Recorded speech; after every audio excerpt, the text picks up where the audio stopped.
Let me show these suckers how to ball out here. Oh, man, let's get this together here. Oh, layup.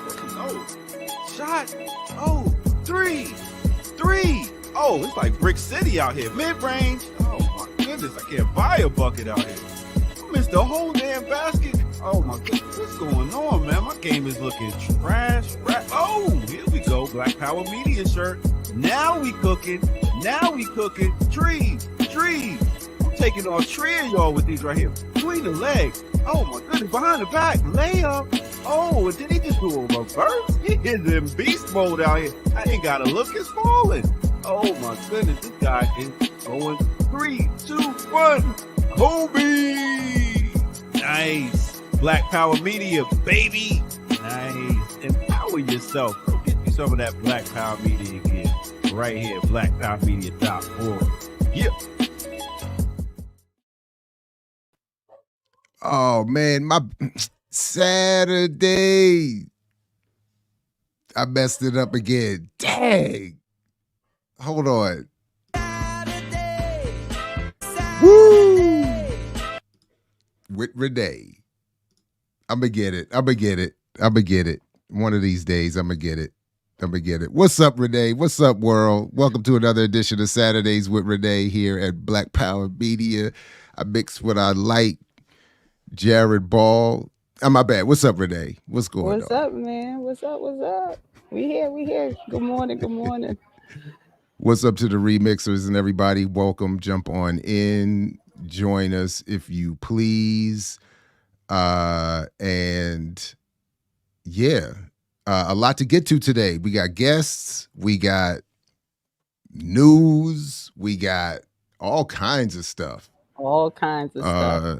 And I'm back at work, so people in the chat, don't be getting on me.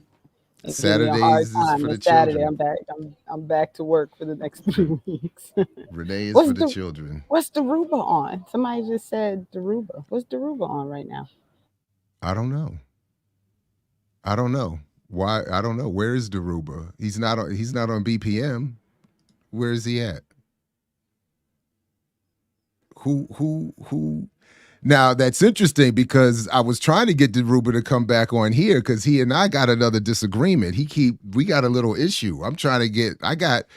It's never beef, obviously, but I got. Saw the face, right? I was like, never beef. But I got disagreements, and we're having one in our WhatsApp chat. So I was like, I'm always like, let's take it to the stage. So that's where it should always be. It should always be. He be on, and really what it is everybody's now trying to be. Let's just be real. They all trying to be like us because let's just keep it real. Between those comprising this platform here, for decades, that was like represented Daruba's main media outlet. Now everybody trying to ride the wave. That's all good, man. More Daruba, more Daruba, the better. So yeah, he need to be everywhere. He really does. He really does. So, but yeah, I got. Let him know, Big Teal. Let him know. So are you gonna wait until you can bring him back to explain what's going on? Or are you going? So the disagreement? No, I mean the disagreement is it's. I think he keeps lumping. First, it's two things. One, I think he keeps lumping me in with those academics. And I'm still like, so I'm a little sensitive and defensive around that because I'm like, why after all these years? So it is part of a general problem that I have, as we talked a little bit about yesterday on EYL, that I think we are in a moment of general, there's too much blanket condemnation of academics and intellectualism that I think is unfair and unfounded. And the more, obviously, time I spend in academia and in the particular lane within academia that I'm in, the more sensitive I become to that because there are there are areas of struggle that occur that are not always appreciated and recognized, and then individuals' work is not often considered independent of the institution of academia. So I definitely want my argument to be distinguished from these others. The second specific issue is the claim or the argument around the what he feels is my giving justification to the so-called hashtag Black Lives Matter crew. That in what I'm saying is my analysis as to why they were successful in becoming so popular, I'm giving somehow an excuse and justification for their poor political behavior and choices. And I'm like, my man, I don't agree with that at all. So I think I'm being fair to his view, but I and what I'm saying is in our exchange, I'm like, I don't think you're being fair to my argument. I'm not justifying their behavior. I've tried to offer an analysis as to why I think they've been successful in negating the work that Dhoruba's doing and that a bunch of us are trying to do. So I just don't agree. And that's the whole thing. I'm like, and he, so when I read the you all did this and I said this was right and you all chided me, I'm like, my man, nobody has not chided you more than me. Like, I'm like the biggest Dhoruba promoter. So I'm saying, and I agree with his argument around Black Lives Matter. I think we do need to have an analysis of why they were able to be successful. And that analysis is necessary, right? Because if you can't figure out why it worked, then you're not going to be able to stop it the next time it tries to work. So you have to do that part. So okay. So whoever's doing double duty in this chat and that chat, go in that chat and tell Dhoruba to stop ducking me. See, now you're just trying to start problems. I don't have nothing to do with that, Dhoruba. Nothing. No, I'm gonna put it in our chat now to him right now. I heard you are on another platform right now. Why you ain't on mine? Stop ducking me. LOL. Put the LOL in there, but I said it to him. There we go. So why don't you know what? Why don't we quick show the Boston story? Since the reason I put it in there is because this has been part of the conversation that Dhoruba's been spearheading, right? And that's probably why unions and everything. That's probably why he's claiming he's on some other platform to talk about police unions. So I got this morning. So he might not have seen this yet because I got it this morning. So you go. I like how you do that. Yeah, I don't know. Hey, look, Boston Police Union and City reached tentative 5-year contract deal. All right. So according to Flint McLaughlin, that's a Boston journalist name right there. The city has reached a deal with the largest union representing officers of the Boston Police Department, of the Herald has learned. The city and the Boston Police Patrolmen's Association have reached a 5-year tentative contract deal that is pending ratification by the union members. We're glad to have reached a tentative agreement at the negotiating table for a 5-year collective bargaining contract between the Boston Police Patrolmen's Association and the City of Boston. Mayor Michelle Wu and BPPA President Larry Calderon said in a joint statement shared with the Herald. This tentative agreement reflects our shared focus on ensuring safety across every neighborhood throughout this community policing and providing necessary resources for the health and well-being of officers and their families. The details. The basics of the deal, according to multiple sources familiar with the matter, include changes to arbitration rules, the officer discipline system, medical leave management, the detail system that has been under fire in recent months, and union retention time, which is now how union business is managed during the official job time. The deal includes full retroactive pay and incentive benefits for current officers and retirees, $350 a week advancement program. Let's see, the educational incentive program has added 6 new approved colleges and 6 new approved majors. The city council will still need to vote on the contract. The firefighters contract was referred to committee. And okay, so and I think that was it. Yeah. So really, so the things that stuck out for me: arbitration. What's that about? What are we changing? Response. So whatever punishment or response to behavior that apparently is also on the table for this negotiation. They're clearly getting some decent pay raises going. And when I was doing my research for that initial article way back on the democracy piece that I did, one of the things that I came across was there was a study of Boston police and how they treated the residents, and there was a huge disparity in so much that it was something like 90 something percent. It was something crazy, the amount of stops that the Boston police were making when it was Black and brown people, and how only like 3% of those actually resulted in there being some actual like reason, right? So there was a huge thing going on in the Boston Police Department. So I find it very, very telling and very interesting that this arbitration, that this whole debate and whatever with their contract, whatever you want to call the negotiations or whatever, that this is where we've landed, with them having some say on how responses are done when police do something wrong, on pay, all the things that, as Daruba always talks about, makes it appear as though police officers are regular working people who should be considered as regular workers and should be responded to and defended by some kind of union backing. When what are they doing to manage, to have that level of resource and that level of support? Yeah, I would like to know. I just would like to know more about what the details are in terms of the situation and others like it.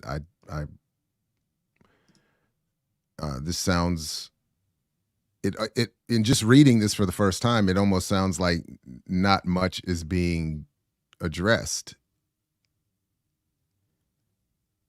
More resources for the police, educational programs and training programs for the police. I'm not getting, again, this is just my initial read. I don't pretend to know the details beyond this, but it's giving, as my daughters say, a very soft, ineffective, symbolic vibe. I mean, where is the I'm not getting the community control part and the justice for victims of police violence part and the punishment part. Right. Right. And I mean, I'll have to find the link for that study, because I kept it because I wanted to circle back to it later. But I'm very, very interested in because it just says came about. In fact, the story under the part that says the details, it says includes changes to arbitration rules, the officer discipline system, and medical leave management. But what does that mean? And because every detail from that's listed is just describing retroactive pay, transitional career advancement. So what is the officer discipline system? How is it intending to be changed? What are advocates wanting those changes to look like? So again, maybe it's been reported elsewhere, even in the Herald. Maybe this article assumes the reader already knows this because they've been reading the Herald regularly. But for me, having just dropped in on this one story, right. It just screams of, we gonna give them more, even though we did a whole project in research and how they treat Black and brown people, and it's proven that they don't treat them well. So in response, we're gonna pay them more, we're gonna give them more, we're gonna reduce how we deal with them when they do these things to Black and brown people. It's just, I can't. I can't. Big Teal, that's all Jared, by the way, with the balloons. That's all Jared. What happened?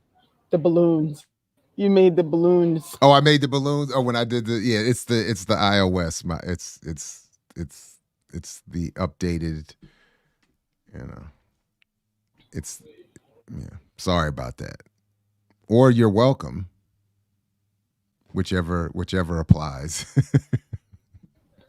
All right. So Andy's going to join at 11:30. So do we want to quickly Joe Joe Black had some questions, but I think I want to move. He knows that we might not answer them right now. So I think let's circle back to this because I want to make sure we get into this conversation. Oh, right. And thank you for the super chats. I see them. We will double back. We will double back. Okay. So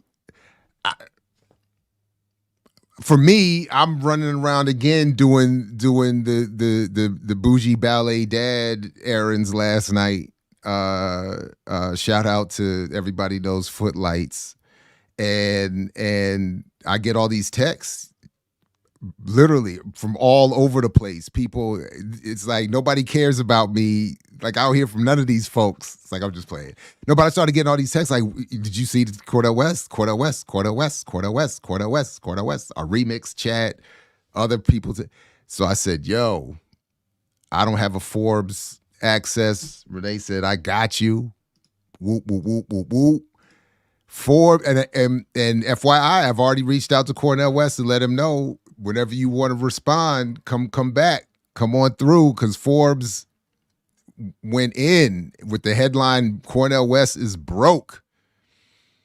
And long story short, the article argues that Cornel West has just been janky with his money and that their justification for this evisceration, I would argue, maybe it's too strong, but this highly critical exploration into his finances is justified by Forbes as saying, look, if you want to be president or at least have impact on who will be president, you got to have your money right. And Dr. West, according to Forbes, has just been involved with all these affairs and messy divorces and mismanagement of all of his high salaries and speaking engagement fees, and has left himself in a situation where he's literally has a net worth of zero or worse. And it's scandalous. Yeah, go ahead. Yeah, somebody in the chat is saying it's a hit piece. Here's the thing. It is. It's also completely based in facts, right? So one of my issues, and the reason, first of all, I got whoever, I can't even remember who tagged me on this, but the person who shared this on Twitter was like, this is why you can't let white people in your business, and I almost fell out of my chair. That said, part of the reason that I feel like this is worth just making sure people understand that this information is out there is because consistently my concern in discussing Dr. West has been, I don't understand the decisions that he makes, the way he presents like the things that he's done. It always, like, I've always been asking the same question, which is like, why does he make these decisions, right? Like why are you doing these things? And who is it that's in your ear that's telling you like, this is a good idea, so you're going to do this thing? And I always question people who make decisions that to me feel like they're decisions on a whim, right?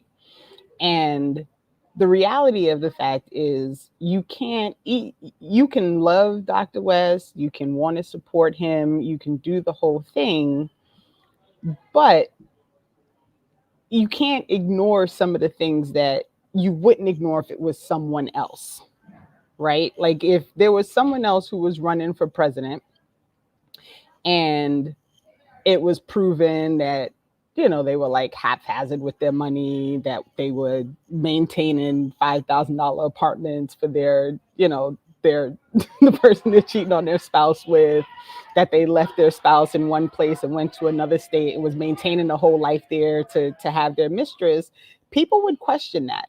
So I don't understand like why it's problematic to just kind of look at the things that were pointed out, because all of the information in the article is based on actual court filings and his own writings, his own memoir. Like, it's not, it's slander if they're lying, right? So I just don't understand this, like, you shouldn't talk about these things. Of course there are other critiques, but this should be included in the critique, not ignored.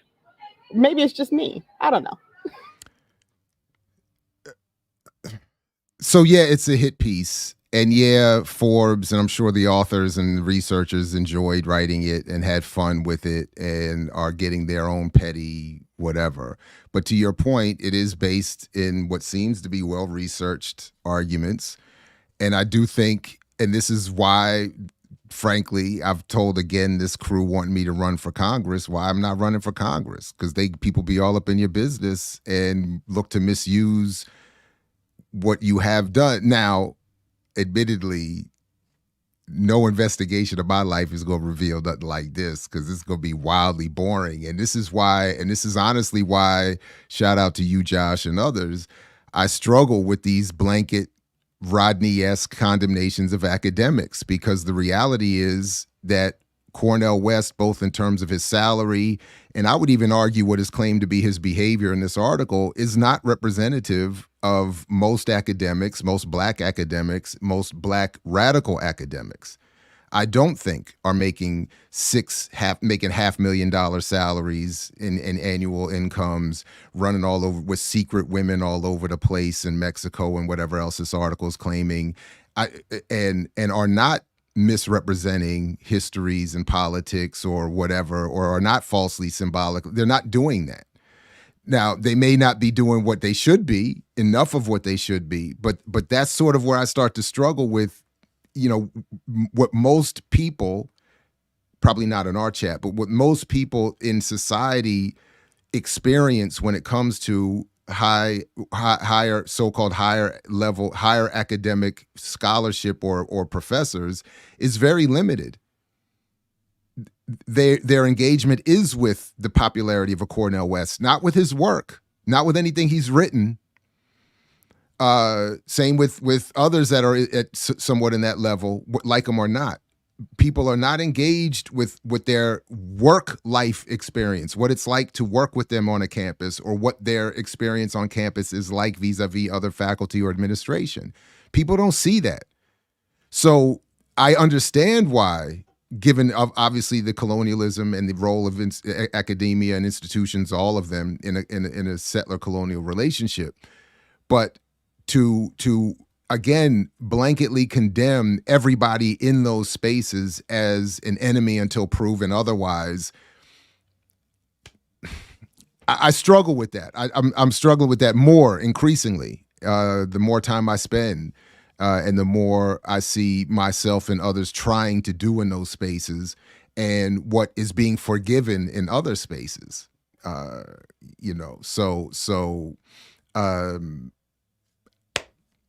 But yeah, and it is a very tricky situation, and I agree that progressive candidates are held to a different standard. My opinion on that, because somebody said it in the chat, is the whole purpose in me wanting to support and uplift a candidate is because I want them to be different than what I'm already dealing with, right? So I am going to hold you to a different standard, because if I'm going to hold you to the same standards as all the nonsense that's already happening, then what's the point in even sorry, these children are so loud back here, even supporting, what's the point in bringing this person to the forefront if they've got all this messiness? Because it's messiness, right? I don't want to see that in somebody who I'm going to then turn around and elevate as a person that we should be amplifying as a representative of me, right? So I don't think it's unfair for me to be like, damn, why, all of this in your history, all of this in your past. And I already had questions about how you responded to things about the fact that he never, in my opinion, adequately addressed the racist nonsense within MPP or the sexual assault accusations against Nick Branna. Like, I just feel like all of this stuff is messy. And it is, yes, intentional. He is a Black man who is saying all the things they don't want what Black people to say. But at the same time, he is behaving in a way that amplifies for me that he believes that his proximity to whiteness and power allows him to behave in a way that these people behave. And we should know better. If we haven't learned already, like, you are not allowed to do that. It don't matter how close you are to the white people. You are not allowed to behave like them. And so I feel like we have to have these conversations if we're going to discuss someone actually being a representation of my policies, of my principles, of the things that I want to be pushed in the effort of improving the material conditions of people and Black liberation. They are certainly having fun. Sorry. No, it's all good. But let me ask you this, because I think you're right. I think in terms of standards that should be applied to left, those who claim to be representing radical and left movements, whether they're activists or candidates, academics, journalists, or otherwise, they should be held to a higher standard. I am curious, though, to what extent, because if I remember correctly, quote unquote, the worst thing he's accused of is bad money management and it is infidelity, right? He's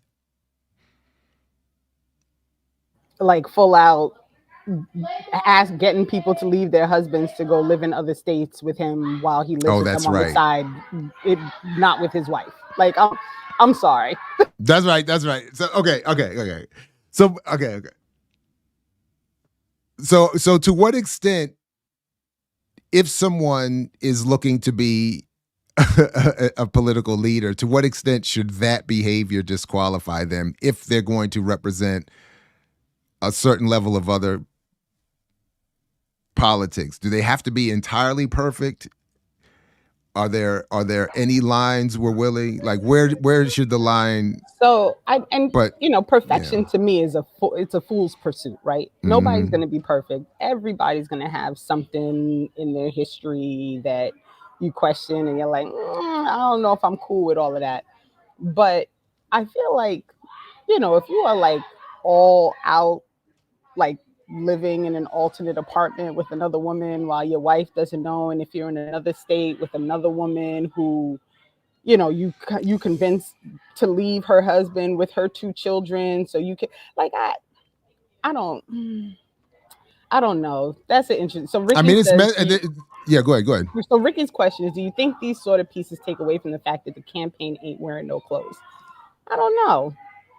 Mate, I don't know. I think, part of what I thought the Forbes article is trying to say is that they don't explicitly say that, but I took it as they are trying to say, and this is where the politics of it for me comes in. I thought Forbes is trying to say his arguments are baseless politically because of his behavior here. And they do point out, like, this is someone who didn't even fill out the paperwork right for his election finances stuff. Like, they're trying to paint him as, I took it as, he's presenting himself as this radical socialist-like type, blah, blah, blah, who has these criticisms, Rather than engage any of that, let's just look at the fact that this man is bad with his money and messy with his women. And so that's why that's really where my question is coming from. At what point do we as an electorate or a movement body say, Dr. West, that's messy, but. And at the same time, is that our version of lesser evilism is really what I'm saying. Because other people would say we have to support Biden despite the fascism and the Gaza bombing and all of that. Right. Because and he's not Trump. And being genocide Joe. Right. And I just, I don't have a good answer. Two Black said his mismanagement of money is not something to look over. And I agree, because one of the questions that I've been asking, and this is something that, for me, why I really read this article, because I'm not a Forbes reader either. Like, I don't, I'm not particularly in love with the fact that they're the ones who released the story. But I have been questioning, why is he running? Like, what is the purpose in him running? And if the man is broke, and he is haphazard with money, and he is he's got all kinds of personal messiness. Like, is that part of the reason that he decided to run? Because he thought it was gonna, elevate his popularity and give him some more opportunities, some more speeches, and some more book sales? Like, is that what the purpose is? Because then that's not even about the people, right? So you have to put that question out there, and people have to resolve it for themselves. I'm not telling anybody they have to agree with me, right? Like, that's not my point. But I think to be mad at me for asking the question, which is always what happens, is where we fall short all the time in reviewing the people that, like, in reviewing the people that others are trying to elevate as those who should be representing us. Like, you have to ask the questions. And to me, it's problematic that he has all this personal messiness. To me, it's problematic that he clearly is wasteful with money. Like, these are things that, to me, I'm like, is this who I want to be following around as a leader? Like, yeah, no, sorry. All right. Well, so our guest is here. So let's pin in that there, or we can ask our next guest to address all of this and solve all it. No, I'm just playing. But so let me attempt a quick transition here, and then I'll bring us back, and you can introduce our next guest. All right. So let's just do this real quick, because we are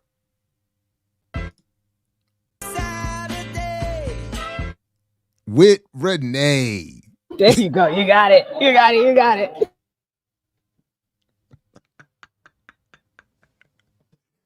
All right. It gets better every week. It's going to get better. I'm going to keep working on it. All right.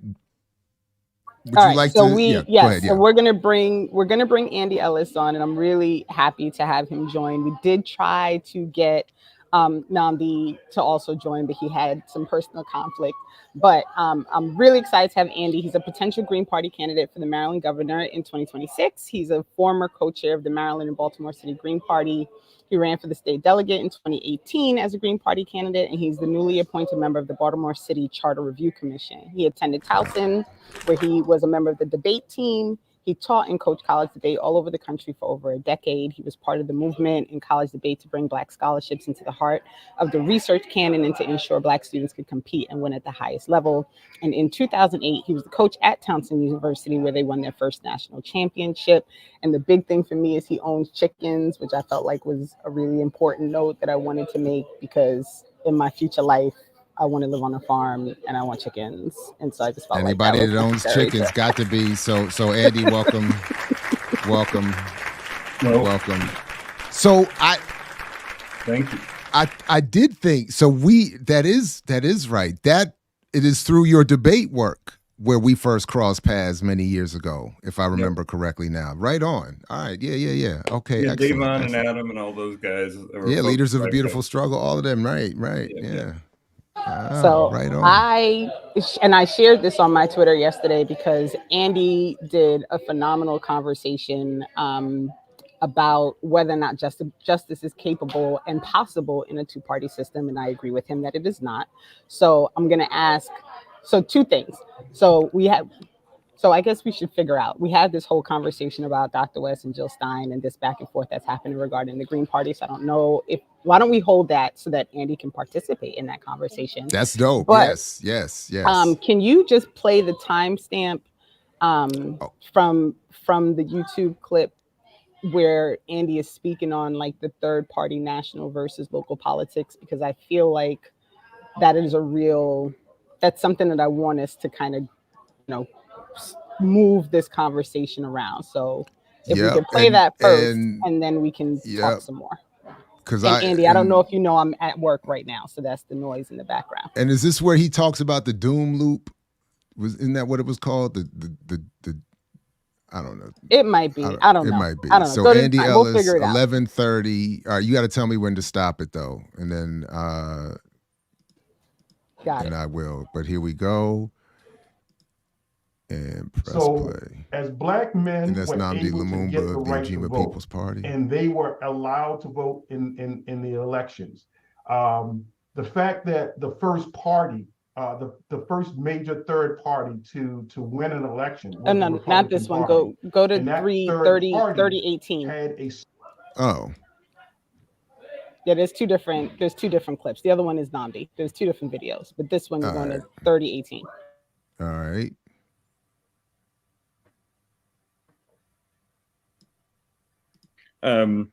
I'm a Green who doesn't really love the fact that we run presidential candidates every 4 years. I understand that the democratic decision-making process of the party suggests that that is a good strategy, but I think I'm in a minority in my party in doing that. I think the reason I am is because where I think it is important to develop smaller parties is at the local level and at the state level. I think that's where the most traction can be gained and where the most underrepresentation is happening.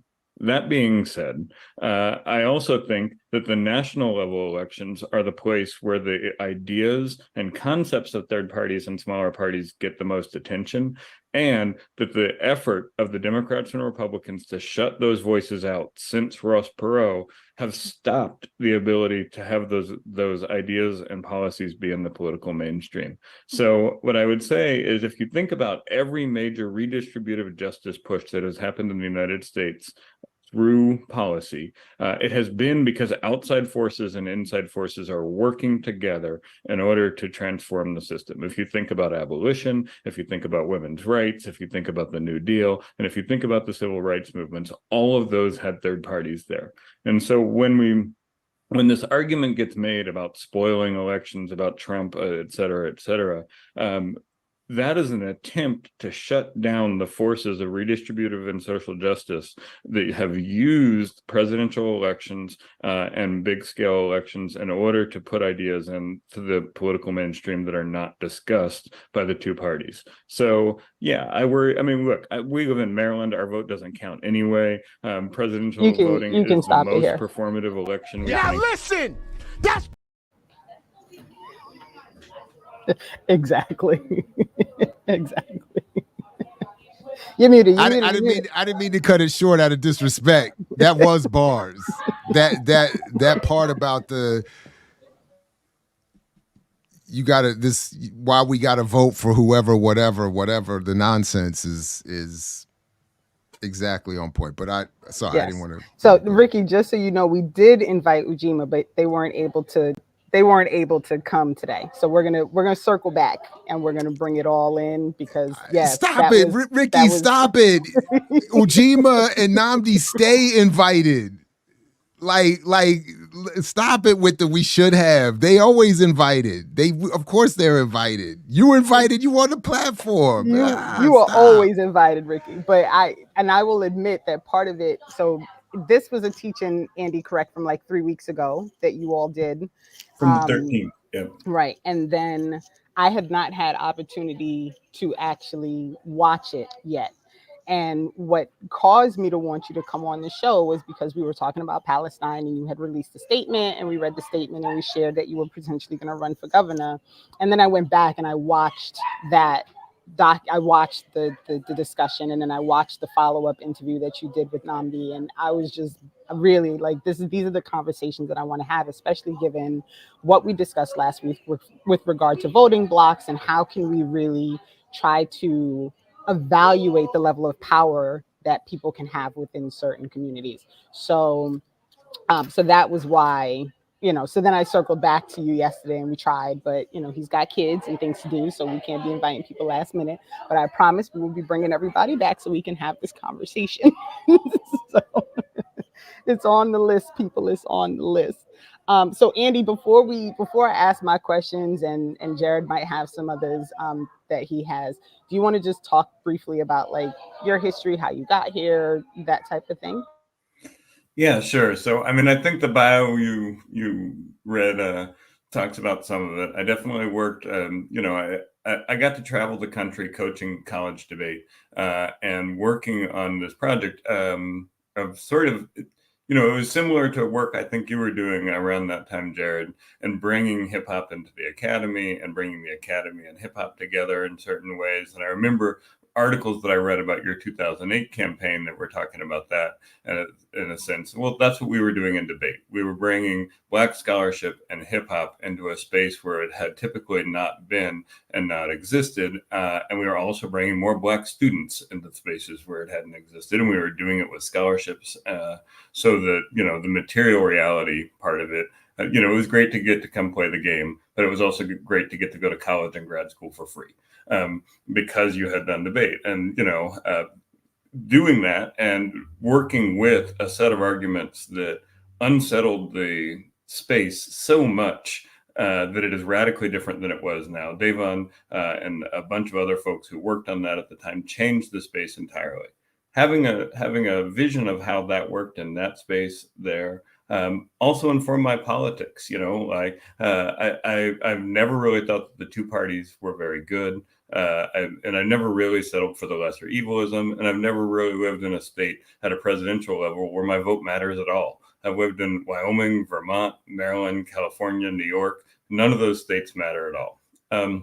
But in 2015, I got involved in the Baltimore City Green Party because I looked around after the Baltimore uprising and realized that there was no political voice willing to speak to what actually needed to happen. And that was a break from a two-party system and a set of politics that were grounded in community and grounded in justice.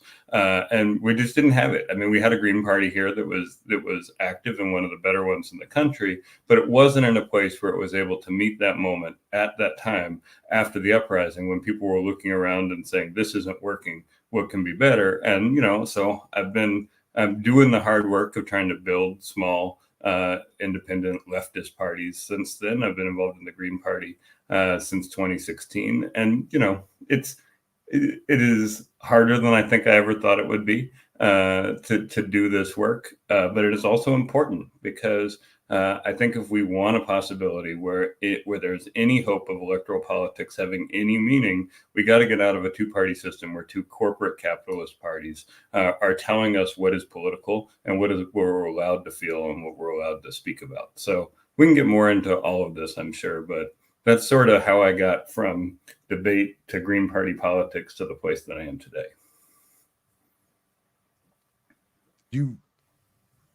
Renee, did you want to follow up real quick? Or, well, Andy, there were two things in that video that I heard you say in the full discussion that I don't think came up yet or were in the clip. One is, I don't think I've ever heard it put this way, or maybe I just never knew it. You said something, you explained why, as you just said a moment ago, that living here in Maryland, voting for a president doesn't matter. And you explained it in the context of the Electoral College and the promises that are already made. So could you break that down real quick? And then going from there, talk about this other point that I don't think I've ever heard put the way you put it either, that your involvement in the Green Party is as much about expanding room for other parties to run. Could you talk about the interrelationship of those 2 points, please? Yeah, sure. So look, I think the Electoral College means that only 6 or 7 states at any given cycle have any bearing whatsoever on the election. In Maryland, we're not one of those states. We're going to be a solid blue state unless 46 other states vote Republican. And, different outcomes could occur, but if we look back from Reagan forward, the only 2 times that Maryland has gone for a Democrat or for a Republican are the first Reagan term and the first Reagan term, I think, and then or maybe the second Reagan term and the first Bush the elder term. And in each of those cases, 40 other states went Republican. So there's zero chance that even in a world in which Maryland goes Republican, it's a tipping point. So the Electoral College means 2 things. One, it means your state has to be close enough that it matters. And the second is your state has to be toss up enough that if it does go the other way, it's unique in doing so or something like that. So that's why we talk about, Pennsylvania, Michigan, Wisconsin, Arizona, Georgia. Maryland's never going to be one of those. So our votes for president in this state are about the most performative and symbolic thing that we can do because they have no bearing on the consequences or the outcomes whatsoever. So sure, like it's easy to it's easy to avoid that tough conversation about what about Trump, what about that, by saying, yeah, vote for Jill Stein or vote for Claudia or vote for Cornell in Maryland. It's entirely performative, and that's okay. Performative politics are not a bad thing. Protest is useful. Signaling what your values and virtues are is useful, but it doesn't have any impact on the outcome, and it has zero chance of having an impact on the outcome. The second part about that is, for too long, I think the parties on the left have fought to be the third party in a two-party system. And I don't think it makes any sense to try to fight each other with resources that we're never going to be able to amass to be a third party in a two-party system. So should Greens be fighting PSL? Should Greens be fighting Ujima? No, Greens and those other parties should be working toward a multi-party system where 1,000 flowers of leftist politics can bloom, and they can speak to different people, and they can speak to different needs. The Greens and Ujima can collaborate well together, but we're not the same party. We don't have the same ideas, and we don't have the same basis. And trying to force us to, it just doesn't work. And if you look at the history of Black political formations, they've often split off from the main two parties, but they've also often split off from the main socialist parties or the main labor parties. And that's because the contradiction of, a class first or workers first white party often doesn't speak to the needs of Black people and Black voters. And it does at some points and it doesn't at other points. And so I think what we need to start thinking about is a multi-party system in which multiple flavors of left politics can work together in coalition when necessary, can compete when necessary, but they aren't trying to compete with each other to be some illusory third party in a two-party system. So you actually said the two things that I wanted you to talk about, which was if you could explain to people this conversation about the multiple party system, because I found that fascinating. And then also, I wonder, since you mentioned it, is there value in some of, for example, the Green Party kind of fighting back and getting away from this idea of a third party? Because if we're truly going to a multiple party system, which I think is a really a good idea, should we be then trying to move away from calling any party that's seeking to simply break the duopoly a third party, because having a third party is not really the answer in this situation, in my opinion. Yeah. So I think yesterday on my podcast, I interviewed Dr. Bernard Tomas, and he wrote a book about the demise and rebirth of American third parties. He goes through all of the history and he looks at all of the data. And his conclusion is that a third party in a two-party system works with a theory that he calls like a sting like a bee theory, which is at some point, the third party is going to get enough votes and take enough votes to change the outcomes of one of the major two parties. And then one of those parties is likely to take its issues, and that third party is going to die away. That's pretty much the extent of the power relationship that a third party has in a two-party system, which is to spoil, if you will, the election. Now, sure, we can win seats and we can try to govern in a two-party system, but even like in Baltimore City, if we win a city council seat, like what does that power relationship look like afterwards, right? You've got one Green on a council with 12 Democrats or with 13 Democrats or whatever. Like that is not some revolutionary moment where everything is going to change. That's a really tough situation for that politician to be in. So the big power that third parties have in the system right now is to spoil, is to identify an issue that is not being addressed by the other two parties, use that power in order to cost one of the two parties seats, and to hopefully have those seats, or that causing of those seats being lost, to get the party to change and adopt something that makes life a little bit materially better for the people. That's sort of the extent of what it looks like in a third party system, to be a third party in a two party system. So the alternative is a multi-party system, a positive sum approach to politics instead of a zero sum approach to politics, where Seats are delivered based on your percentage of the vote in a proportional way, as opposed to as a 51% gets you 100% of the power type of way. And, you know, I mean, it's interesting, like somebody as liberal as Lani Guinier got entirely destroyed when Clinton nominated her, because she suggested that for Black people in the United States, a zero-sum two-party system is not acceptable and does not advance the interest of Black folks. And that was an anathema to Washington, to Democrats and Republicans alike, even though she was really making an incredibly liberal argument based in liberal civil rights theory. She was treated as a radical because she said the two-party system is insufficient to meet the political and economic needs of Black people in America. Yeah, I remember that moment well. And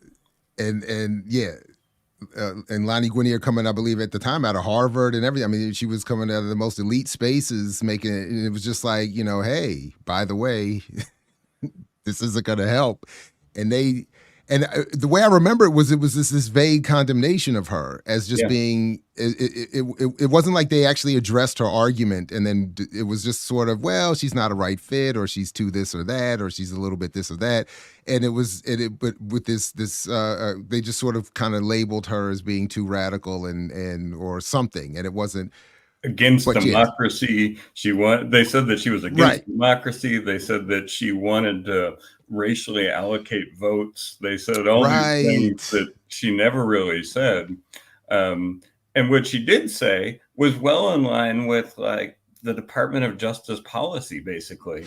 But so few people know about voting rights, and so few people know about the realities of that stuff, that when she said it and it was brought into public, and as an academic, her words were shaped in one way. You know, they took academic writing of hers and then splashed it on TV and said, look at what this radical is doing. So, I mean, there's a through line in these conversations. That always goes well. Yeah, every time they splash a paragraph of what somebody wrote, it goes well. So just clarifying, you are talking about ranked choice voting. Is that, or you're not? Or what? How is this? Yeah, I'm confused by that. How is what you're saying just different from ranked choice voting? Yeah, sure. So what we are saying is there should be proportional representation of seats allocated in a legislative district. So you should have more seats, and they should be allocated based on the proportion of votes that you get. So like in Maryland, we have 3-member legislative districts. And so we would say if somebody gets 10% or 30% of the votes, they should get a seat. Whereas, or say we had, oftentimes it's 5-member districts or something like that. But that way, power is not based on having a majoritarian view and a majoritarian opinion, but minoritarian views get to be represented. And ranked choice voting ends up with the majoritarian view just by going through the process by math and going through the process of having people vote, and the most votes moves on to the next level. But at the end of the day, it's still the other groups and ideas are never represented. Right. At the end of that process. Okay, thank you. Right on. Right. So let me say this. Where ranked choice voting is good is at electing moderate candidates in places in which the other two candidates are polarized. So if you took no labels at their word, or you took the Forward Party at their word, it might be that a party like that is like, we're just here for good governance and the smooth running of capitalism. They might be everybody's second choice. Right. But it is very seldom that a Black Workers' Party or an eco-socialist party or a socialist party is going to be everybody's second choice. Right. Like the idea of ranking is rewarding moderation. So like you're going to get moderate candidates out of that, but you're not going to get folks who would challenge the entire, bourgeois electoral system out of that. Right on. Whereas in a proportional system, you may, because if 10% of people feel like we need a challenge to the bourgeois electoral system, then you get a seat, right? And when you have a seat, you get resources as a party. You can more easily get additional resources, and you can run your campaigns. I mean, one of the big things that has happened to third parties is because they don't have access to seats, they don't have access to resources. And if you don't have access to resources, you can't get on mainstream media. And if you can't get on mainstream media, it's really hard to reach voters, you know? And so, I mean, I think there is an opportunity for third-party candidates in shows like this, in platforms like this, in order to circumvent those media gatekeepers. But like without access to the resources, third parties are ineffective third wheels in a two-party system a lot of times. I just want to quickly add to your point about the media ecosystem that well-platformed, funded, and algorithmically friendly shows on these spaces, I think also equate to that sort of a subset of that mainstream. You can't get there either.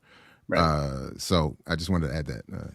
Yeah, you know, and I think at the beginning, at the turn of the when platforms were like this were first envisioned in like the 2000s and the early 2000s and things like that, it was like, oh my God, we're going to democratize the media and everybody's going to be able to make a show. And sure, everybody can be able to make a show, but they've figured out how to contract who can see that show through their algorithms and their platforms. Yeah, it's a mess.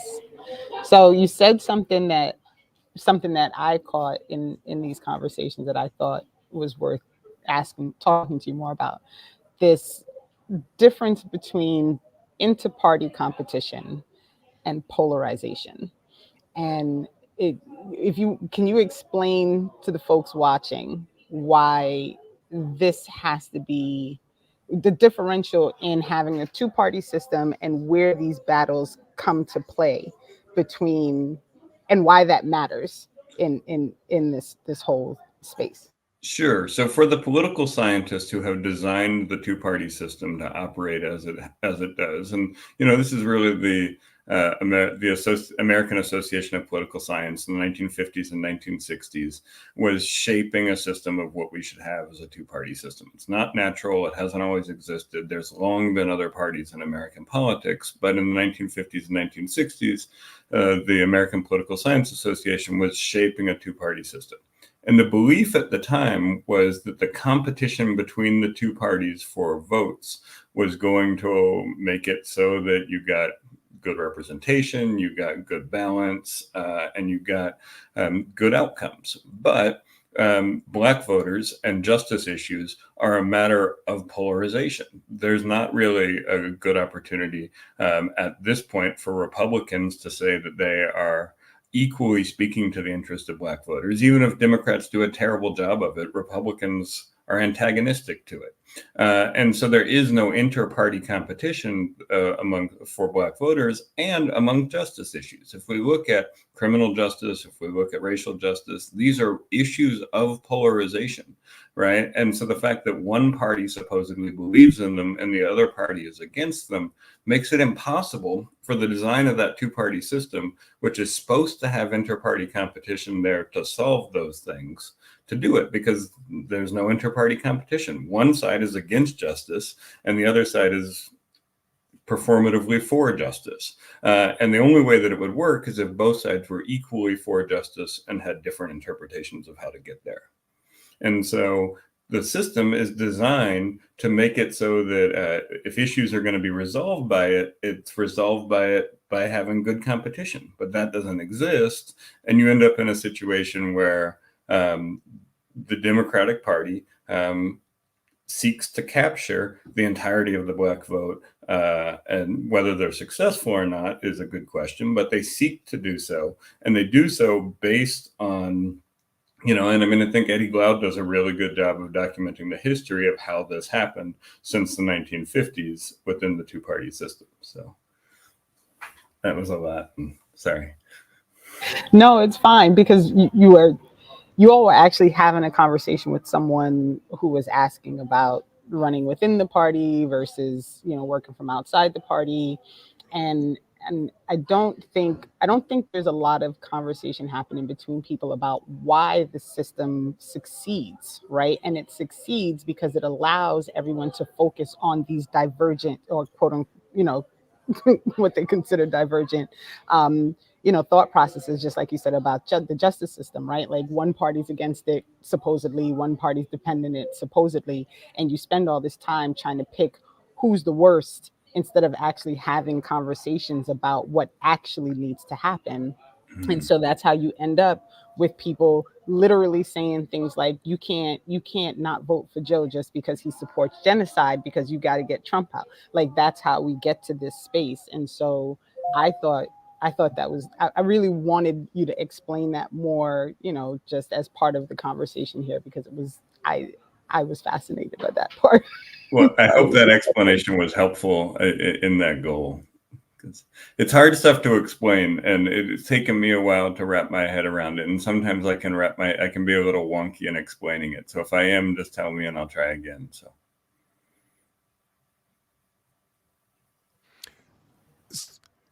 I'm just, actually, I thought you were about to do it again now. I thought you were going to say some more now, but if not, Renee, how do you all want to proceed? Do we want to bring in the you want to show the Jill Stein? How much time do we have with you, Andy? I know you have. You got as much time as you want. I'm happy to be here, and I'm happy to talk to y'all. So okay, cool. So again, the only rule we have, Andy, in case you're not aware, is we have to be out by 12:55, so people have time to quickly get water and stretch before warrior class. And I cannot accept any more potential drama or beef around here. So I'm very mindful of the time, and I'm literally scared of the warrior class crew. I don't want none of the smoke at all. So, okay. Right, so do you want I don't to want to get you in trouble with them. Yeah, so please. Yeah, I don't want that. That's the only rule. So I got it. You said, I believe I got it at the right timestamp for the first clip. Is that right? 35:50. Yep, right? That looks right. Okay. That looks right. And so we're going to check out. Do you want to say anything about this before we play it, or status quo?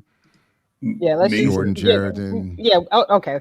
So Jordan Sheridan has been interviewing, and he has always done this. He brings on third-party candidates, and he has these conversations. But he's been following up with Dr. West about his campaign, and then he had a conversation with Jill Stein, following up that conversation. So there are two pieces. This is actually from the Jill Stein interview, because Jordan asks her to respond to this commentary that was made by Dr. West. So did I do enough of a is that enough? Oh yeah, I mean, it's good for me. I just wanted to make sure, whatever you wanted to say got said. But okay, here we go. So here we go. Based campaign, I think it's proven over time, it's just not a mass-based party. And over again, it's been unable to convince the masses of folk that people ought to go their way. And so I'm still fundamentally committed to a mass-based campaign, but the party, for me, in many ways, is much more of an obstacle. I discovered. I didn't play that as a got you, but I'm curious, because I think a lot of people who really are focused on a third party, were disappointed that he went independent. I mean, they like Cornel West and believe in what he's proposing, but they believe in building a third party. What do you say to his, I guess, criticism that in his preliminary exposure, the Green Party wasn't a movement or a mass-based vehicle? So to that, I would just say, look at the history here. Independent parties that are not captured by corporations, they usually have a lifespan of about 10 years and then they're gone. Look at the Citizens Party, which was like the first environmental party back in the 80s. They had a famous, environmental professor, who they ran, and he made a little bit of a splash. But they were gone within 10 years. Look at the Labor Party, which started around the same time as the Greens, but with way more institutional support and money, and were networked with the unions. They were gone within 10 years. I don't think they ever ran candidates even. One after the other, the Peace and Freedom Party, which had ballot status in maybe 15 states at one point. Now they're beaten back to one state. We have a system which systematically destroys its competitors, and corporate money and resources are out to get you from day one in all sorts of ways, including by keeping you off the ballot, by ensuring that the press doesn't cover you, by making it impossible to fundraise and financially support yourself, and through lots of dirty tricks. And you can look at what the Democratic Party routinely does, how they called people who signed you can stop here. So this is all Jared's fault, y'all, just so you know, because Jared was like, we should talk about I'm happy to talk about this.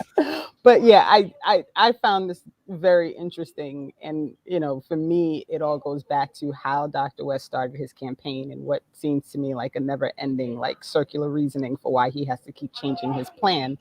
And I thought Dr. Stein's response was actually not unfair. And you and I have had these conversations about what the Green Party is doing and how this is actually going to have any motion towards changing the duopoly, right? Like, how do you actually do it, and starting with a base? So what do you think? Sure. So I think that Dr. West does a good job of outlining the limitations of the Green Party right now as a strategy. And I think Dr. Stein does a good job of laying out the possibilities of it. And I think somewhere in between the two of those is probably a truth of where we are right now. I think all of us here have experienced some of what Dr. West is talking about in the party. It is not necessarily a mass-based party right now. It is not able to deliver on its platform at this point in a meaningful way. And it has a great platform and a great bit of ballot access. But what Dr. West showed us was that's not enough in order to build a mass-based party. You need people, and you need people that are activated and energized beyond those folks who serve on the central committees or serve on the planning committees or the steering committees. It's great to serve on those places, but a party can't just be its infrastructure. It has to also be its base and its people. And I think that Dr. West is right in identifying that after 20 years of, 25, 40, whatever you want to peg it at, years of being active in the United States, it hasn't really built that. At the same time, Dr. Stein is right that parties do not last this long. Most parties get crushed, they get co-opted, and they end up going away, and then another party reemerges in their place a lot of times. So I think we need to build a Green Party that can meet the moment. And I think in order to do that, we need to engage a mass base. We need to speak to issues that matter, and we need to be able to pivot away from some of the things that the party platform has told us are sacrosanct for the last 40 years. And we need to be able to be responsive to what people need right now. And we need to have an explanation of how it is that doing this is more than giving voters choices and has an opportunity to change outcomes. And so, I think they're both right. I think they outline the limits and possibilities of the Green Party right now. And then I think we need to look at a way in order to build this as one of several parties on the left that can influence outcomes instead of simply giving voters choices. So that was, well, and let me I'll ask it this way. What do you think of the argument around then the Green Party, and then how does this dovetail with what I've heard you say is I'd like to hear more from you on why you think the Green Party shouldn't be running presidential candidates at all. Is it because of this inability to sort of reach a mass audience or people?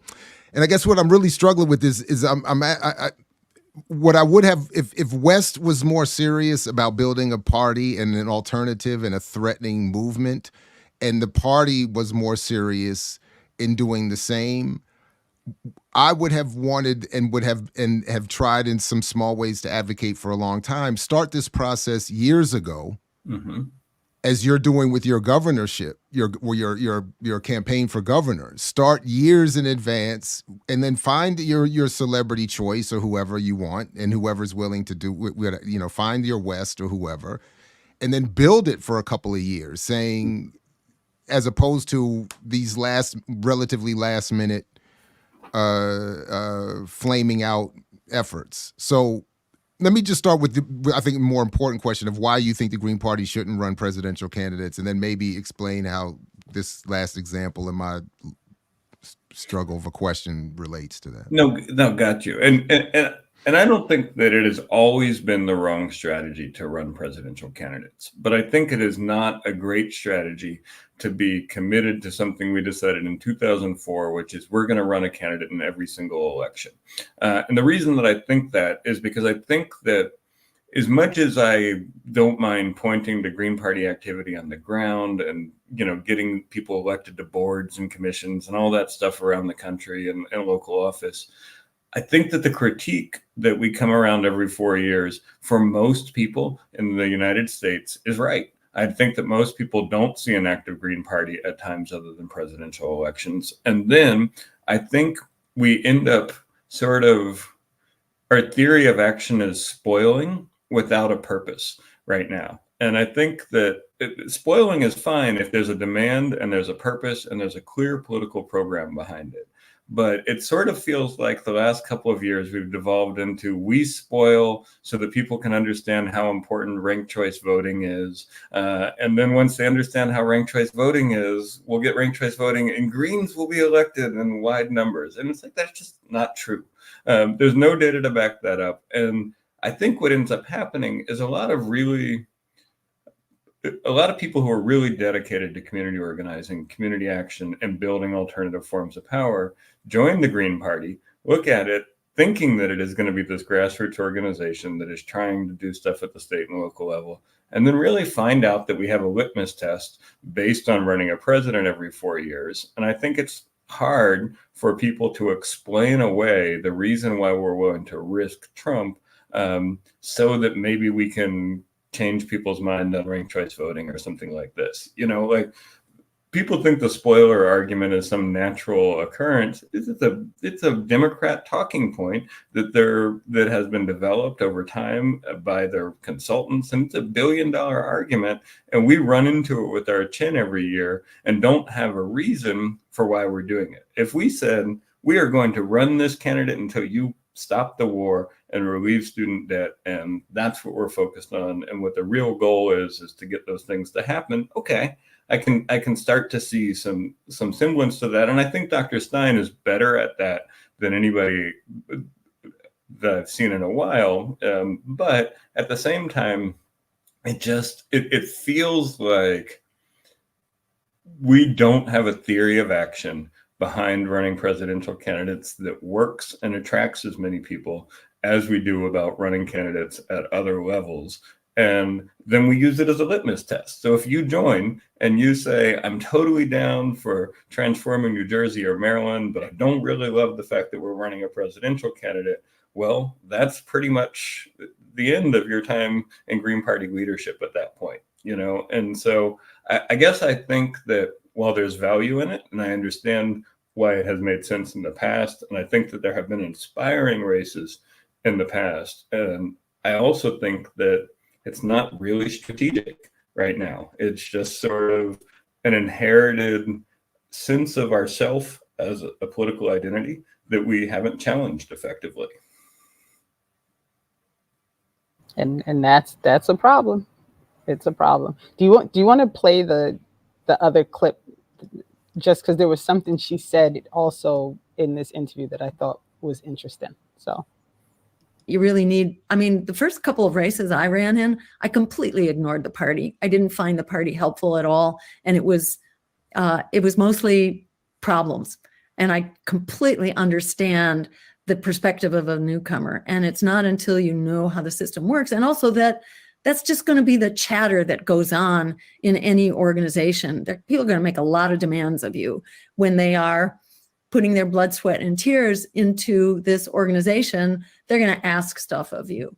And sometimes you can provide it and sometimes you can't. And they're going to tell you how they want your policies to be structured and what they want you to say. And you're going to get a lot of that. It's like being involved in any kind of an organization. It has its, pain in the butt kind of administrative side. And then it has its incredibly helpful, resourceful, aspects too. And to my mind, you you get used to the downside, and the upside becomes incredibly important and indispensable. And I'd say find another, find that party that we can build from. I think we have a very solid foundation here. And yeah, it's got a lot of work to do, and I'd encourage people to become part of it and make it better. It's a very decentralized party, for better and for worse. It's extremely decentralized. And so you can have a big impact, in your local or your state organization. So this was something that she said, and I was like, I'm so glad that she just spoke truth, right? Because one of my struggles in this whole situation is it does seem so fruitless, right? It's the same conundrum that I talk about every single time we have this conversation about electoral politics, is you can't change anything because it's such a bad system, and the system is set up to prevent you from changing anything. But at the same time, in completely removing yourself from the process, you have now left all the decisions to the same people who set up a system that was set up in order to prevent you to not be able to change anything. Mm-hmm. So like, where is the line? And the one thing that, now in being in New Jersey and really participating in different things with regard to the Green Party in New Jersey is, there is opportunity to kind of build and make some changes and some determinations about how you actually fix things within your own like space, right? In your own community and in your own, I guess, like, your district, right? So I was very glad to hear her just kind of upfront say, like, yeah, listen, it's not fun to do any of these things. And here are some of the pitfalls that I saw as someone who was coming in new. But here are some spaces. So here is a space where maybe you can utilize the fact that it is a decentralized organization, and it can have some local work, and kind of use that to your advantage in a space where the system is literally set up to make sure that you don't have any success in changing the system. Like that's the whole point. Yeah, so a couple of things I want to say about this. First of all, parties are important, and Dr. West can go out there. Dr. West has access to the media. He has some celebrity. He can go out there and run an independent campaign, talk about his issues, and get them into the conversation in a way that most of us probably can't do. And parties help us, just like unions help us to collectivize the labor or the power of labor, parties help us to collectivize political power so that we as people can punch above the weight of any of us as individuals. Dr. West doesn't need that as much because he may need it. I mean, I think he would like to have the ballot access, but he has access to the media, and so one of the things that a party and a ballot line would help to get you, he already has. So I can see why he made that decision. I think it's important. And one of the key things I think Jill is saying is that we need parties in order to stand up against the system. And I think it's really easy to look at the two parties and be anti-party.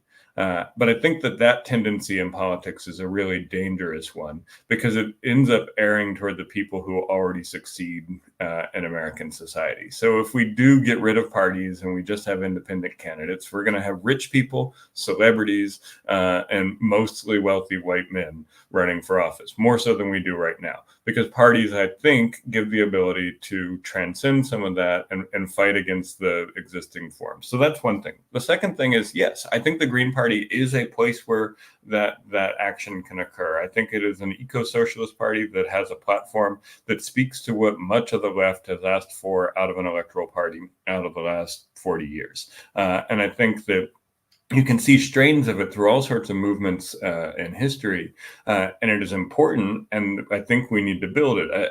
I have my critiques of the party, but I wouldn't be here as a member of the party or as a candidate of the party if I didn't think that the party could be one of those forces that helps us to start to change outcomes and helps us to start to reshape things. The third thing I would say is decentralization, and this goes back to the presidential point. We are decentralized on everything except supporting the presidential candidate. And if Jill weren't running this year, I would like it if Maryland could nominate Claudia instead of having, I'll support Jill. I talked to Jill when she was deciding that she was going to run for this. She told me she was going to focus on party building this year. I'm excited about that. I'm willing to help her. I'm willing to do all of those things. But in a world in which she didn't feel compelled to run in order to defend green ballot lines, which is, the truth of what she's saying in a lot of cases, is that she feels like we need to have some candidate defending some of those ballot lines that require a presidential candidate. I'd like it if we could nominate somebody else. I'd like it if we had that decentralized power as a local party or as a state party to not have to worry about putting whoever gets nominated on the top of the ticket. And that being said, I do think there's opportunity in places like Baltimore and places like Maryland, where there's a ton of polarization and there's a ton of wealth inequality. Thus, politicians are not responsive to people to develop a multi-party system, to develop a system where multiple parties can have power and exert influence. And look, I love the folks that run for small town boards and things like that. I think it's important. I think it helps to show that Greens can govern, but it's also not a space that's very abstract, right? Like if I'm running for, the mayor of Reisterstown or something like that, I can talk about, it's hard to talk at an abstract enough level to see that folks can start to see like the problems with the bourgeois political system, with a white supremacist political system. Whereas at a state level, it is possible to do that. And at a national level, it's possible to do that too. So it's like, I don't know. I don't hate that we run presidential campaigns, but I don't love it either. And I don't love that it becomes the focus of what we do every 4 years. And it's the one place where decentralization doesn't apply. Jared, can I ask you real quick? And so I had tagged this timestamp, and it's actually Nnamdi talking, but I feel like it's kind of in line with what Andy's talking about, and something that's, part of what kind of sticks out in my head. So that second link, the YouTube link, the one that's next to Andy's name, but the bottom one, and it says next to it, this is part 2 to the conversation, that timestamp of 1915 on that, this is Andy's channel. The second part of the interview about the conversation between him and Nnamdi, but it's something about gaining power that I think is worth. Are you seeing the one I'm talking about?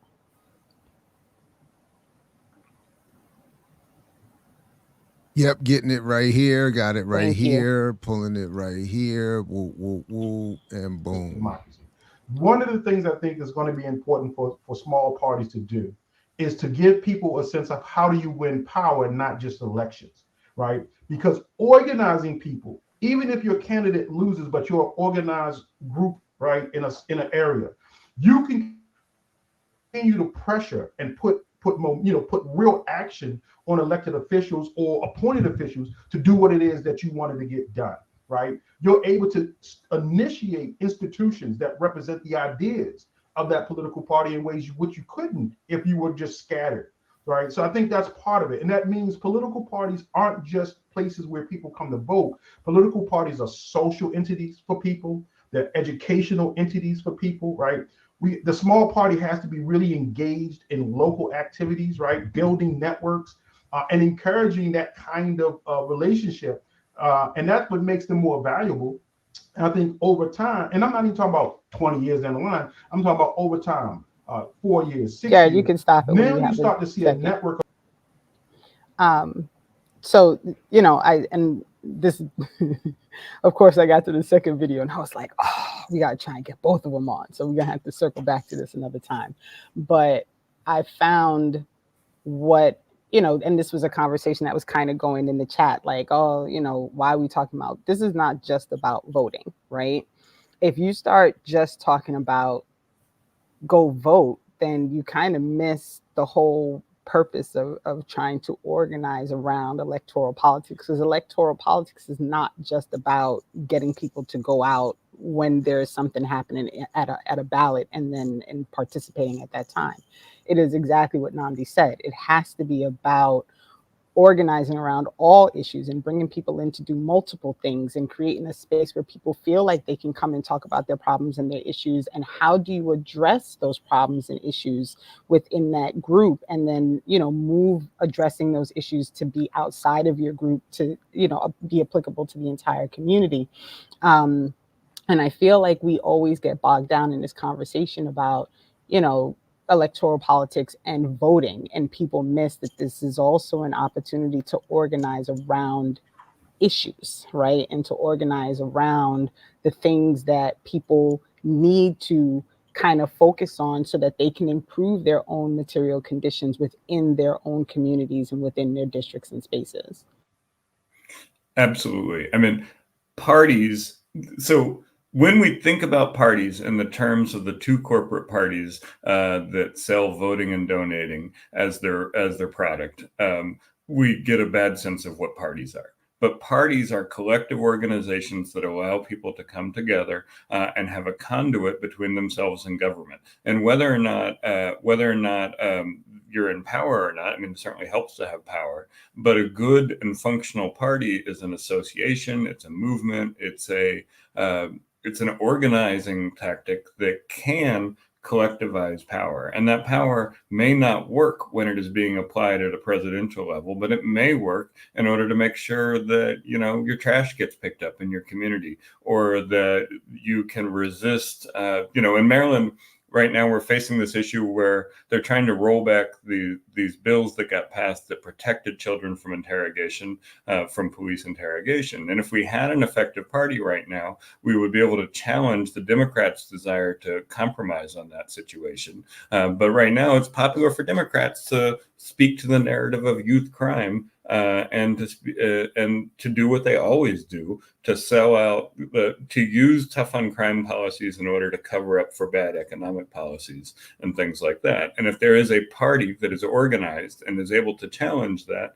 it can exert power in the legislative and the electoral realm. Look, I don't think that everything is going to be solved by doing electoral politics, but I think it is a lane that we need to organize in. I think there's other lanes that we need to organize in, but if we cede that power to the corporate parties and to the people whose interests they serve, well, they're certainly going to serve it without check. And so, you know, some of this is defense work. Some of this is community defense, like in the case with these bills that are about childhood interrogation or cannabis, you know, that you can still get arrested for cannabis in Maryland if you have certain amounts of it, even though it's legalized. And, you know, so all that to say, there is a lane for people who want to engage in electoral politics. Parties help to be the ones who do that engagement for the people that they're organizing, and the collective power that comes out of that can speak to other issues. It can speak to things that are happening on a ground level if the parties are organized on a person-to-person level instead of mobilized like a nonprofit. You know, like a nonprofit says, call your senator. That's not the work of a party. Show up in order to defend an eviction. That's the work of a party, you know, in my mind. So this is my cat. I'm glad you did that. I was going to say, can we see who's producing the tail in the background? So yes, thank you for that. Yeah. This is Mr. Wendell. Mr. Wendell. Okay, yes. Right on. A quick side note, given what you just mentioned, has anybody seen or done the research looking at, I'm wondering, has there been an increase in funding for drug task force and then their subsequent arrests of unsanctioned large growers since the legalization of cannabis in Maryland? I don't know the answer to that, but I would say LBS will probably talk about it at their Black Legislative Agenda Day coming up next Saturday. So they have Black Legislative Agenda Day, probably during your show next Saturday. But one of the issues they're talking about is the fallout of the cannabis legalization next year and what steps we need to take in order to make sure that people aren't still getting arrested for it. Yeah, I got to reach back. That's good. I got to reach back out to them because right down the street from where I live, another dispensary is opened up, and so I'm sure they got to be like, so the more of us that are here, the more you got to crack down on everybody else that might be interrupting our pipeline. Right, especially when it's tax revenue, right? Like when it's when there's tax revenue coming in from it, then the state has a strong incentive to crack down on anybody else. Yeah. Because as soon as you said you could still get arrested for it in Maryland, I know my heart skipped a beat. And I was like, wait a minute.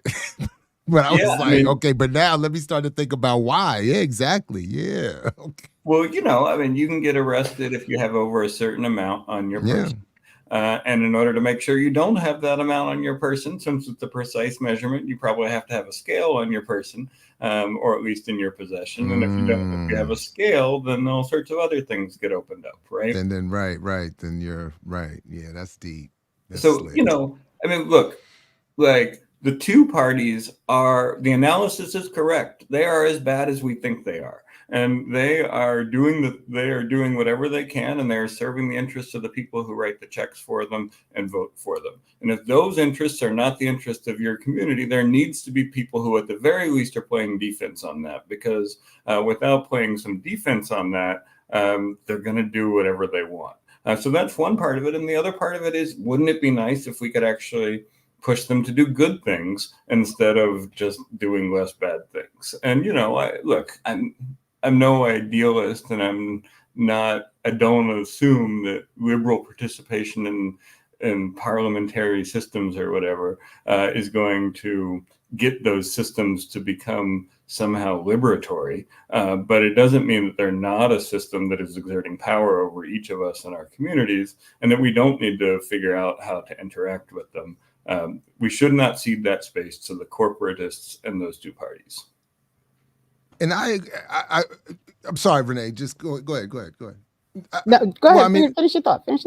Well, it's just that I really appreciate that point, because one of the reasons that I started years ago trying to think about the Green Party or the after party argument or all these other arguments is that because when it's not that I have belief or faith in electoral processes, it's that these spaces are ceded to those in power. And then what I've quietly come to realize is that a lot of people who claim all manner of leftist politics quietly on the low get dragged into lesser of evil arguments and end up voting for these folks at the end of the day. So a lot of people that have a lot of tough talk for I don't vote and voting is not revolutionary and that end up quietly pulling that lever or filling in that whatever when it comes down to it. Especially I saw it around when Obama got dropped on us. It was a whole lot of people there was all forms of black militancy that were out there all of a sudden.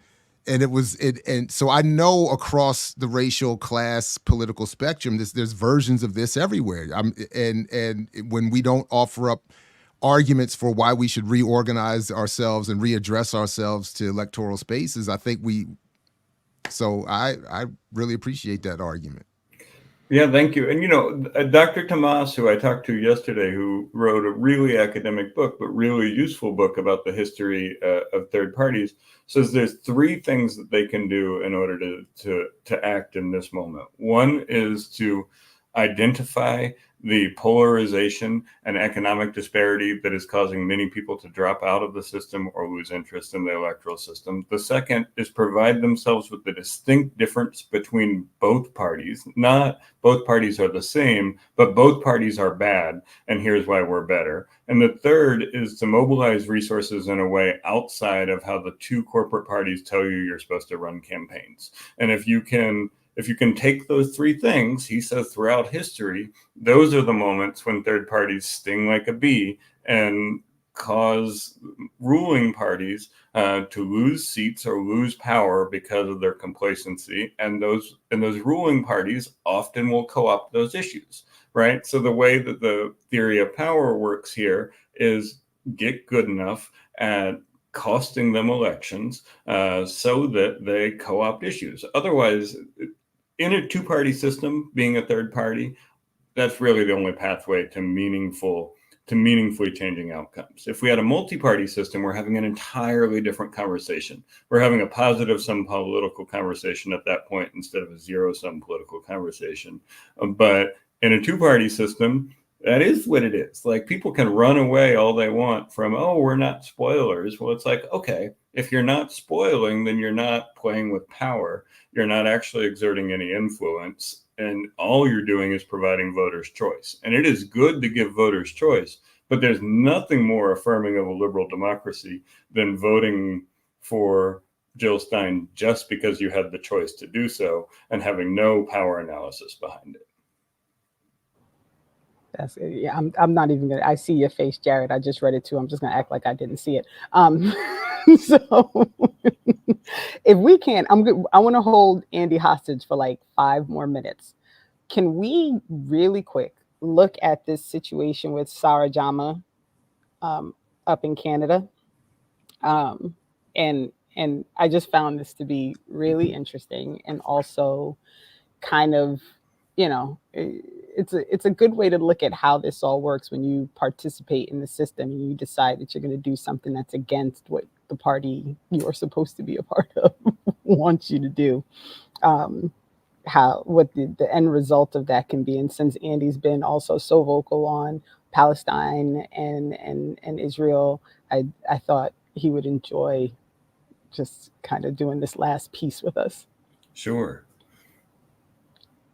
Do you see it, Jared? Yeah, I see it. Is it? There's a YouTube link. Yeah, I got it. Her name, I just couldn't find the timestamp. Yep. You see it? Yep. Got it. And oh man. Mm-hmm. Here we go. Woo. Boom. Last March, Hamilton Center, a hub of NDP support, gave Jama a landslide by-election win as a rookie New Democrat, sending the longtime community activist to the Ontario legislature as its only Black Muslim woman. She wants you to make space for her. Let's make some space for her, please. This controversy, though, prompted the party to eject her from caucus. So voters who chose a New Democrat were suddenly handed an independent MPP. And politics expert Peter Grafe at McMaster University has concerns. In a way, the people of Hamilton Centre are not fully represented in that legislature, and for reasons that simply have to do with the government of the day not approving of a certain set of views. They now have an MPP who's not a New Democrat, who virtually has no voice in the legislature. I think this is why the decision to censure a member of provincial parliament for views they hold is ultimately quite dangerous, because it does have the impact of cutting off the direct representation of people and of their views in the legislature.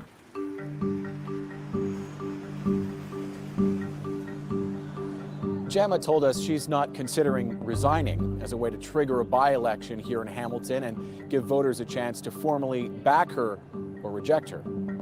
On social media, we found plenty of Hamiltonians showing their support for Jama. This user said she's the only free voice in the legislature. Another user called on the provincial NDP to invite her back into the party. At the same time, we found many of the posts criticizing Jama used coarse language so corrosive we won't repeat it here. You can stop it here. So here's the background. I wanted it to play first. So the background is she was an activist who decided to run in Hamilton for MP. She won by a landslide, running within the Democratic, group party for that district. And then she came out to speak in support of Palestine. And she wrote a statement essentially discussing, that there needed to be a ceasefire and that, it was genocide. I mean, all the things that are based in reality. And people came out and the party basically booted her out, even though she was already there and she had won her election. They booted her out of the party. They silenced her. She cannot speak now in legislation, like nothing.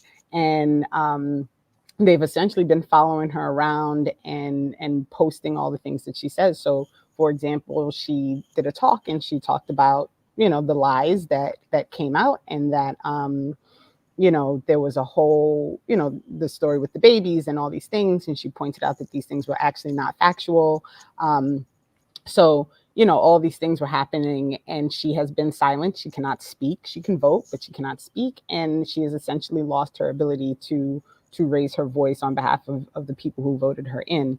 And I found this to be wildly representative of what happens when you decide that you are not going to back the party line, when you're already there and you decide that you're going to actually speak truth to power and you're going to do all the things that you said you were going to do. You end up in this position where you're now silenced, and and what happens now. And I thought it was a very interesting situation, and given what you released as your statement, I started thinking about this could be Andy, right? Like, he could be the person who wins and gets into political power and ends up in this wild dynamic where, because you are not speaking and you wouldn't be with the Democratic Party anyway, and the Green Party would not kick you out for making the statement that you made, but you could really find yourself in an interesting situation based simply on not towing the line and speaking truth. Absolutely. And I think it also shows the risk of trying to engage revolutionary politics within the corporate parties, because if you are going to say free Palestine and you're a member of a corporate party, the corporate party can exert its discipline on you and kick you out. Now, the legislature could kick somebody out or something like that for that, but that is a different level of escalation. If I heard the story right, the party kicked her out. And so you need to have parties that are built around principles that won't kick you out for taking stands like this. And so, the Green Party position on Israel and Palestine is pretty good. One state solution, right of return, end all the settlements, end U.S. aid now. And so I don't think that the Green Party is likely to be kicking anybody out for making a statement like this. But the Democratic Party certainly would. And the Democratic Party would go find a challenger for you. I mean, in Maryland, there's two things that there's bipartisan Democrat and Republican support for, and that's tough on crime bills and unconditional support of Israel. And if you think about those two things, you end up with a space where it's like, all right, look, this is not the position that a large number of the people are in. I can't imagine most people who are watching this show, if they live in Maryland, are in support of either tougher crime bills or unconditional support of Israel. But the two options on offer they're in lockstep around this. There's very few things that they ever have bipartisan support for. But those two things, and then taking money from developers, is probably the third one. We need to have independent political parties that are able to voice revolutionary positions so that when they get into power, they don't get punished by the party for speaking those truths. The other thing I would say about that is we need to have grassroots associational parties. So if the party does kick somebody out for that, there are political consequences to pay within the party. Otherwise, in a world in which we just have these committees like we often have in the Green Party, that committee could make that choice without any accountability or any consequence. And there needs to be a mass of people exerting pressure within the party so that the party can exert pressure on the larger political system. Thank you. And I just want Bruce Lee to know that Andy has been very clear on his stance on Palestine and Israel. So we don't need to ask him nonsense questions about whether he would sign off on stupid bills with the current House. So stop. Andy, thank you so much for your time, and you're welcome. I want to jump in just real quick with the little thing about Guyana and Venezuela before we get off. Which you don't have to get off, Andy, if you don't want to. But I wanted to thank you very much for making the time to come on. This was exactly what I hoped we would get from this conversation. Andy and I and Jared, we will circle back with Nnamdi to see if the four of us can get on at a later time and have another conversation about this. But I've enjoyed talking to you over time, so I knew this was going to be what it was, and I thank you so much for your time. Excellent. Well, thank you, Renee, and thank you, Jared. I appreciate it. I enjoyed the opportunity to come on and talk about this stuff, and I'd love to come back on and we can talk about some of the things happening in Maryland if you want to go points, because I think there's some things happening here that are indicative of what happens what happens in a two-party system. Sorry. No, go ahead. Go ahead. No, I was just gonna make a little joke about, because I am also on the Hickory Ridge Village Board now. So I don't know if you understand the levels of political engagement that we represent around here. I do. So we have. No, I'm just playing. But seriously, sorry. Please finish up. But I'm definitely I look forward to having you back, and look forward to following your gubernatorial campaign too. Yeah, and like in Howard County, there's a rent stabilization bill right now that was funded and put out by the developers that caps rent at 10% per year. And Calvin Ball, no relation. Just got to keep saying that, no relation. I know. I heard, I heard something the other day where they said, and Dr. Ball says, and I thought they were talking about you. And then they said, what happened next? And I was like, oh, no, other guy. No, in the context of Maryland, especially electoral politics, if you hear Dr. Ball, it's him. Yeah. I'm Jared or some other lesser appropriate name. But usually it's I got no relation. Like, I think there's a lot to talk about. I think this conversation was really good about the theoretical understanding of why we need parties and how third parties work. And I really appreciate your leading us through it, Jared and Renee. And I'd also love to talk about policy some too, because I think that being able to really have good policy discussions about things that are facing us in Maryland and at a larger level and across the country help to illuminate the things that we're talking about in these theoretical discussions about how parties work and what alternatives are considered viable politics and what things are shut out of the political discussion. And so, the last thing I'll say on this is one of the things that the two-party system does really well is define what is legitimate political discourse. And if you have opinions outside of those definitions, you are a radical or an activist or something else. You're not seen as a politician, or you're not seen as a change maker or whatever label they want to put on themselves. And I think that taking that lens of exposing what it is that they're obscuring and silencing and the way that they define what is political is really important for understanding how our options are limited when we try to address the real world problems that us and our neighbors face every day. Mm-hmm. Thank you. Definitely. Thank you very much, Andy. Appreciate you coming through. Catch you sooner than later. Soon. Excellent. Thank you all. Have a good one. Thanks. Right. You too. Peace. Whew. All right on. That was a lot. It's a lot.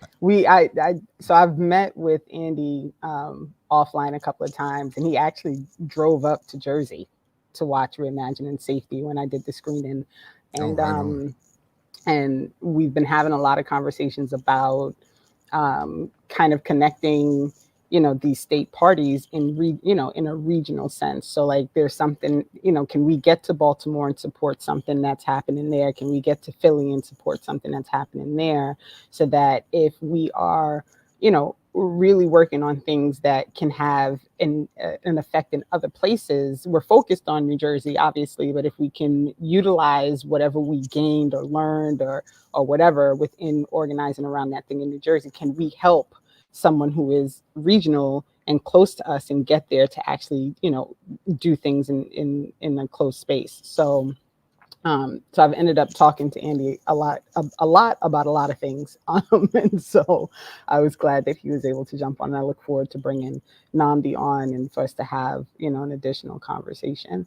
All right, so with our last few minutes, and it's perfect that we don't have a lot of time because I am not an expert, but there is a vote happening tomorrow. So I feel like we kind of sort of have to have this conversation. Right. Let's see if I can... There's a lot. So I sent you a lot of different links.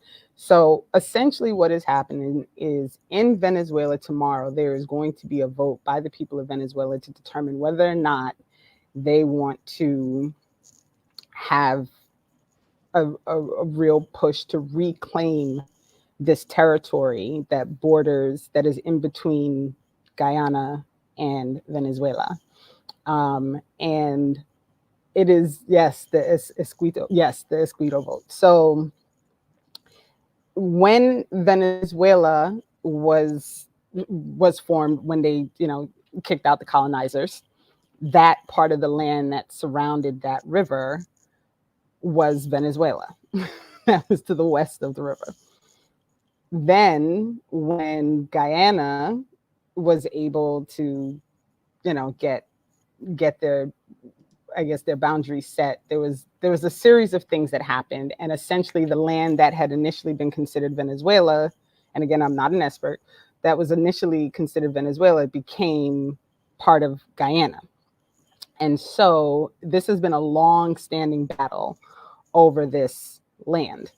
And there's going to be a vote tomorrow in Venezuela to determine what the next steps are going to be as far as what Venezuela does with regard. The reason I think this is an important conversation is because we are constantly having this evidence of what happens with imperialism, with empire, with land, and it is always the same people going onto it. So Ricky, again, I'm not an expert, so I'm not really clear on who the land actually belongs to. I will say that 100%. I've been trying to find the maps according to what Venezuela says. If you go back to 1810, the land was theirs. So, let Ricky come on. She wants to come on. So she will always know more than I know. What's interesting to me about all of this is that the UN has taken a stance and said, Venezuela, you can't do anything with regard to this land, where you just stay out of it. And once again, it is the imperious powers that be, because what essentially part of this, in my opinion, which is happening, is that they found oil reserves. And now everybody's fighting over the land because everybody wants the oil reserve. And there's just so much to it. And it's just something that I want people to watch and pay attention to, because once again, the US, the UN, Britain, the colonizers, like all of these people are involved in this fight over this piece of land. And there's a resource on the land that everybody wants to process, that everybody wants to profit from. So it's interesting. But yes, Ricky, please, if Ricky's back there, you can let her come on, because I'm just. No, she's not here yet. I put the link in the chat. This is me just really kind of bringing it to the forefront so people can take the time to do their research, to read. I do see that, if Venezuela decides to try and take the land, that is going to cause a huge problem. I do not think CARICOM should be. I guess my debate, and you've said this in regard to other things, is whenever the US is taken aside in something, I always question, right? It's not an analysis, but it is a starting point. Right. Like if the US is taken aside, one must question. I put a link in there because there was a conversation between the president of Guyana and Blinken, in which they discussed like how useful the US has been for training their police. Right. So there's so many tentacles. There's so much stuff that's happening. And I can't trust the colonizers. I just can't. And so here's Ricky, and all I'm saying is it's 12:52, and I'm not right, I'm so not gonna get in any trouble. Right. So I know, I don't want to get y'all in trouble. No, I'm glad that you brought this up, though, because it's a very, very complex issue. And I look like Randy, and that's what was taking me so long. So my apologies. It's Saturday. I have many things to do. No, but my comrade and the Bat Pay the Americas team, Tamanisha John, has been reporting on this for quite some time, over a year. Because this has been slowly brewing. As we know, I think a couple of months ago, there was reports that Exxon, they found some oil in Guyana. Yes. In 2020, I believe, the summer of 2020, when they were doing elections in Guyana, Guyana's elections were sanctioned by Trump. And thus we have the the government that they have now. I say that to say this has been a long-standing issue, but this battle for this land has been contentious primarily because in the 60s, when it went to the UN, a lot of that struggle was because Guyana was on the verge of having a socialist government. And at the time, Venezuela was a right-wing U.S.-backed government. Right. And they used that land as leverage to thwart off any sort of socialism that was going to happen in the region. So when we fast forward here, it has not been contentious. They have agreed to give up that land. It was never really Venezuela's to begin with. But because it has been a battle, they, from that point on, they had agreed to not even fight for it. Under Hugo Chavez, especially, there was no issue. The fact that it's coming up now, again, is primarily because of the situation with oil. That Exxon, and especially Exxon is a U.S. company, it is very much a threat to Venezuela, and Venezuela is taking that very much as a threat. But what this vote is going to do is really cause serious issues. One, it has allowed for Guyana to say, hey, U.S., we need help, because Venezuela has been sort of lining itself up on that border militarily. So now there's going to be calls for U.S. intervention. I think the U.S. is either there now or will be there next week. And then this is going to cause a situation of nationalism, right? Deeper nationalism, because the situation with Exxon has already been causing not so much uprisings, but mass protests and things against the government, because they do not want Exxon to control the government. I know if you heard a lot of what Maduro's saying, that he's calling Guyana Little Exxon and things like that. He's making these sort of commentary because that is the deal. Exxon will be having a lot of control over Guyana and Guyana's land and oil. And then, Guyanese people have been actively speaking out against this. But what this vote will do is have those same people then back their government, regardless, because it is Guyana's land. So this is going to it's already causing a lot of turmoil and conflict. I think people are misreading it, primarily because the U.S. is being called in, primarily because Venezuela is under attack from U.S. sanctions and et cetera, et cetera. So it has been a deep misreading of this situation. And then to even try to clarify it, we have to be careful. But again, this is why we back mass movements and not people, right? Because in all earnest, Maduro is wrong in this situation. It is not Venezuela's land.